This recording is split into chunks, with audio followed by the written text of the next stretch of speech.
నువ్వు చేస్తున్న భక్తి వ్యర్థమైన భక్తి కాదు. నీ చుట్టుపక్కల ఉన్నటువంటి లోకపు కుక్కలు నీతో గౌ గౌ గౌ అని మొరుగుతున్నప్పుడు నా భక్తి మంచిది కాదేమో అనుకోమాక.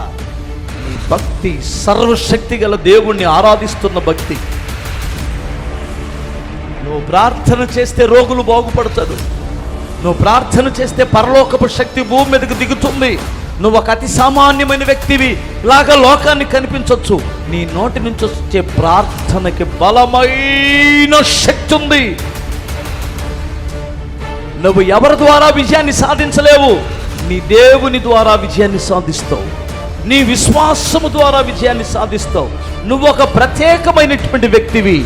నిన్ను దేవుడు ఏర్పాటు చేసుకున్నాడు. నిన్ను నీ జాతి నుండి, నీ మతము నుండి ప్రత్యేకపరుచుకున్నాడు. నీ పాపము నుండి దేవుడు నిన్ను ప్రత్యేకపరుచుకున్నాడు.